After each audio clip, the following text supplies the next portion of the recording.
nararamdaman ko. Pwede ba please, just this once? Hayaan mo kong isipin yung kalagayan ng nanay ko.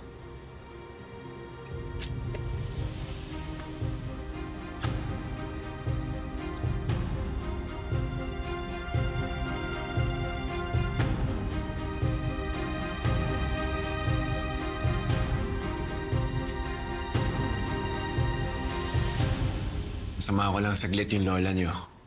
Mag-pray kayo na dapat safe at successful ang procedure niya. Huwag kayong mag-alala. Pagbalik ko, marami akong dalang pasalubong para sa inyo. I will miss you, Daddy.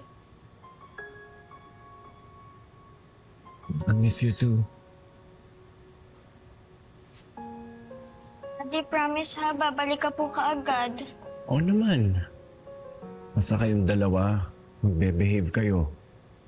Huwag kayong gagawa na ikakagalit ko, ha? Sige na.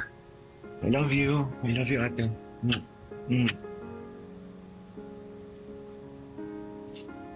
Alis na ako. Bye, kuya. Ingat ka. Antayin ka namin ni ate sa pagbalik mo, ha? Bye, Daddy. Bye. Bye!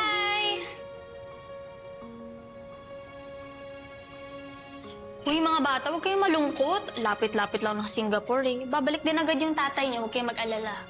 Eh, ba't ka ba nangingialam? Kesa nalulungkot sila eh. Tara na, magmerienda na tayo.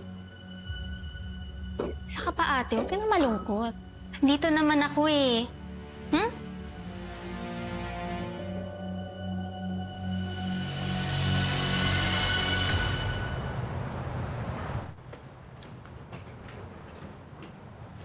Sige natin yun yan sa car. Okay po, sir. Kuya, Yes. Kuya, I talked with my professor about mom's situation. And pumayag naman siya na mag-asynchronous learning muna ako. Kuya, paano kung ako na lang yung sumama kay mama papuntang abroad? Hindi na. Okay na, kaya ko na. Ano natin mag-focus ka sa studies mo? Yung dapat yung priority mo ngayon.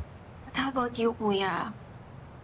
Kailan mo balak i-prioritize or pag-focusin si Ate Vanessa? I think we both need this. Lagi na rin kasi kaming away ng away eh. Kahit na pinipigilan ko, doon pa rin lagi papunta. Lagi kami nagsisigawan, nagsusumbatan. But Kuya, you do know. You know, diba, na hindi naman kasalanan ni Ate Vanessa yung nangyari kay Mama. Yes, I know. And I'm not blaming her. I guess, I need some space para huminga. Pero hindi ibig sabihin nun na hindi ko siya mahal.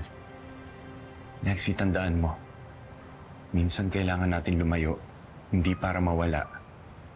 Hindi para maintindihan natin kung bakit tayo babalik. Sige na. Okay. Nag-aaram sila Miguel, sila Luigi. Ay ko na bahala. Yes. Thank you. Ingat, Kuya. Bye-bye. Chat ka. Ang galing mo rin, no? Ikaw yung gustong palayasin ni Kuya Marco, pero siya yung unang nawala. Sana nga tuluyan na sila maghiwalay ni ate.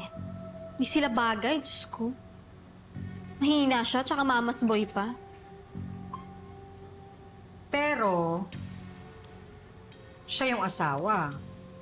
Kahit anong putak mo dyan, kasal sila ng ate mo. Bahay nila yun. Doon pa rin siya uuwi.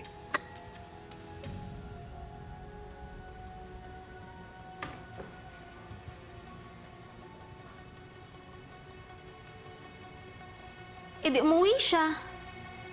Pero sisiguraduhin ko na ibang pamilya na ang madadatnan niya.